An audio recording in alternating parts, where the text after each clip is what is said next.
ಎಲ್ರಿಗೂ ನಮಸ್ಕಾರ. ಇವತ್ತು ಯುಗಾದಿ ಸ್ಪೆಷಲ್ ಒಬ್ಬಟ್ಟು ಸಾರು ಹೇಗೆ ಮಾಡೋದು ಅಂತ ತೋರಿಸ್ತೀನಿ. ಒಬ್ಬಟ್ಟಿಗೆ ಬೇಳೆ ಬೇಯಿಸಿರ್ತೀವಲ್ಲ, ಆ ಬೇಳೆ ಕಟ್ಟಿನಿಂದ ಸಾಂಬಾರನ್ನ ಮಾಡ್ತಾಯಿದ್ದೀನಿ. ತುಂಬ ಟೇಸ್ಟಿಯಾಗಿರುತ್ತೆ. ನೀವು ಒಮ್ಮೆ ಟ್ರೈ ಮಾಡಿ.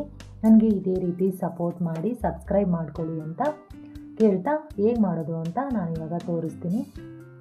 ಫಸ್ಟು ನಾನು ಸ್ಟವ್ ಮೇಲೆ ಒಂದು ಬಾಣಲಿನ ಇಟ್ಟು ಸ್ವಲ್ಪ ಎಣ್ಣೆನ ಹಾಕಿದ್ದೀನಿ. 1/4 ಟೀ ಸ್ಪೂನ್ ಆಗುವಷ್ಟು ಮೆಂತ್ಯ, 1 ಸ್ಪೂನ್ ಜೀರಿಗೆ, ಅರ್ಧ ಸ್ಪೂನ್ ಸೋಂಪು, ಅರ್ಧ ಸ್ಪೂನ್ ಮೆಣಸು ಕಾಳು, 3 ಬ್ಯಾಡಗೆ ಮೆಣಸಿನ್ಕಾಯಿನ ಸೇರಿಸ್ತಾ ಇದ್ದೀನಿ. 1 ಮೀಡಿಯಮ್ ಸೈಜ್ ಬೆಳ್ಳುಳ್ಳಿ ಗೆಡ್ಡೆಯನ್ನು ಸೇರಿಸ್ತಾ ಇದ್ದೀನಿ. 1 ಈರುಳ್ಳಿನ ಹಾಕ್ತಾ ಇದ್ದೀನಿ. 1 ಟೊಮೆಟೊನ ಕಟ್ ಮಾಡಿ ಹಾಕ್ತಾ ಇದ್ದೀನಿ. ಇದನ್ನೆಲ್ಲ ಚೆನ್ನಾಗಿ ಬಾಡಿಸ್ಕೊಳ್ಳೋಣ ಎಣ್ಣೆಯಲ್ಲಿ. ಟೊಮೆಟೊ ಮತ್ತು ಈರುಳ್ಳಿ ಚೆನ್ನಾಗಿ ಎಣ್ಣೆಯಲ್ಲಿ ಫ್ರೈ ಆದರೆ ಚೆನ್ನಾಗಿರುತ್ತೆ. ನಾನು ಬ್ಯಾಡಗೆ ಮೆಣಸಿನ್ಕಾಯಿನ ಏನಕ್ಕೆ ಸೇರಿಸಿದ್ದೀನಿ ಅಂದರೆ ಕಲರ್ ಚೆನ್ನಾಗಿರುತ್ತೆ, ಅದಕ್ಕೆ ನಾನು ಬ್ಯಾಡಗೆ ಮೆಣಸಿನ್ಕಾಯಿನ ಸೇರಿಸ್ಕೊತಾ ಇದ್ದೀನಿ.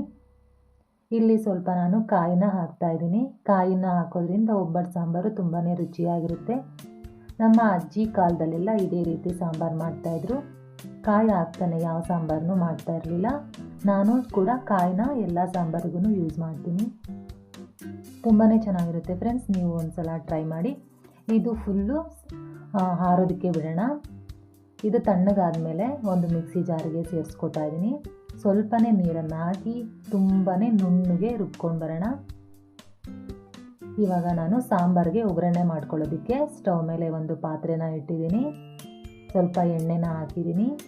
ಸಾಸಿವೆ ಚಟಪಟ ಅಂತ ಸಿಡಿದ ಮೇಲೆ ಕರಿಬೇವನ್ನ ಹಾಕ್ತಾಯಿದ್ದೀನಿ. ಒಂದು 7-8 ಎಸಳು ಜಜ್ಜಿರುವಂತಹ ಬೆಳ್ಳುಳ್ಳಿನ ಸೇರಿಸ್ತಾ ಇದ್ದೀನಿ.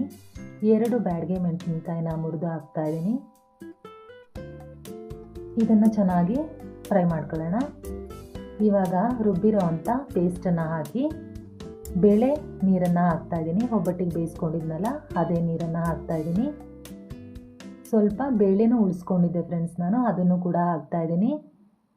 ಇದನ್ನೆಲ್ಲ ಹಾಕಿ ಚೆನ್ನಾಗಿ ಮಿಕ್ಸ್ ಮಾಡಬೇಕು. ನಾನು ಇನ್ನೊಂದು ಟಿಪ್ಸ್ ಹೇಳ್ತೀನಿ ನಿಮಗೆ. ಇದರಲ್ಲಿ ಬೇಳೆ ಬೇಯಿಸಿರ್ತೀವಲ್ಲ, ಅಷ್ಟೇ ನೀರಲ್ಲಿ ನಾವು ಸಾಂಬಾರನ್ನ ಮಾಡಿಕೊಂಡ್ರೆ ತುಂಬಾ ಚೆನ್ನಾಗಿರುತ್ತೆ. ನೀವು ಅದಕ್ಕೆ ಬೇಳೆನ ಬೇಯಿಸ್ಕೊಬೇಕಾದ್ರೆ ಸಾಂಬಾರು ನಿಮಗೆ ಎಷ್ಟು ಬೇಕೋ ಅಷ್ಟು ನೀರನ್ನು ಹಾಕಿ ಬೇಳೆನ ಬೇಯಿಸ್ಕೊಂಡ್ರೆ ತುಂಬ ಒಳ್ಳೆಯದು. ನಿಮಗೆ ಅದು ಇರಲಿಲ್ಲ ಅಂದರೆ ತಣ್ಣೀರನ್ನು ಮಾತ್ರ ಸೇರಿಸ್ಬೇಡಿ, ಬಿಸಿ ನೀರನ್ನ ಸೇರಿಸ್ಕೊಳ್ಳಿ. ಇವಾಗ ನಾನು ಮನೆ ಪುಡಿ ಅಂದರೆ ಬೇಳೆ ಸಾಂಬಾರು ಪುಡಿನ ಹಾಕ್ತಾಯಿದ್ದೀನಿ. ಸಾಂಬಾರು ಪುಡಿನ 1.5 ಸ್ಪೂನಷ್ಟು ಹಾಕ್ತಾಯಿದ್ದೀನಿ. ಹುಣಸೆ ಹುಳಿನ ಹಾಕ್ತಾಯಿದ್ದೀನಿ. ಹುಣಸೆ ಹುಳಿ ಇಲ್ದೇ ಒಬ್ಬಟ್ಟು ಸಾಂಬಾರಿಗೆ ರುಚಿನೇ ಇಲ್ಲ. ರುಚಿಗೆ ತಕ್ಕಷ್ಟು ಉಪ್ಪನ್ನು ಸೇರಿಸಿ ಚೆನ್ನಾಗಿ ಮಿಕ್ಸ್ ಮಾಡಬೇಕು. ಈಗ ನಾನು ಒಂದೇ 1 ಸ್ಪೂನಷ್ಟು ಹೂರಣ ಹಾಕ್ತಾಯಿದ್ದೀನಿ, ಒಬ್ಬಟ್ಟು ಹೂರಣ. ನಿಮಗೆ ಬೇಕಾದರೆ ಹಾಕೋಬೋದು, ಇಲ್ಲಾಂದರೆ ಸ್ಕಿಪ್ ಮಾಡ್ಬೋದು. ಯಾಕೆಂದರೆ ಒಬ್ರೊಬ್ರಿಗೆ ಸ್ವೀಟ್ ಇಷ್ಟ ಆಗುತ್ತೆ, ಒಬ್ರೊಬ್ರಿಗೆ ಸ್ವೀಟ್ ಇಷ್ಟ ಆಗಲ್ಲ. ಇವಾಗ ಕೊನೆಯಲ್ಲಿ ಕೊತ್ತಂಬರಿ ಸೊಪ್ಪನ್ನು ಹಾಕಿದ್ರೆ ನೋಡಿ, ತುಂಬ ಟೇಸ್ಟಿಯಾಗಿರೋ ಒಬ್ಬಟ್ಟು ಸಾಂಬಾರು ರೆಡಿನೇ ಆಗೋಯ್ತು ಫ್ರೆಂಡ್ಸ್. ನೀವು ಇದೇ ರೀತಿ ಮಾಡ್ಕೊಳ್ಳಿ. ನಿಮಗೆ ಈ ರೆಸಿಪಿ ಇಷ್ಟ ಆಗಿದೆ ಅಂತ ತಿಳ್ಕೊತೀನಿ. ಇಷ್ಟ ಆಗಿದರೆ ಲೈಕ್ ಮಾಡಿ, ಕಮೆಂಟ್ ಮಾಡಿ, ಶೇರ್ ಮಾಡಿ, ಸಬ್ಸ್ಕ್ರೈಬ್ ಮಾಡೋದನ್ನು ಮರಿಬೇಡಿ.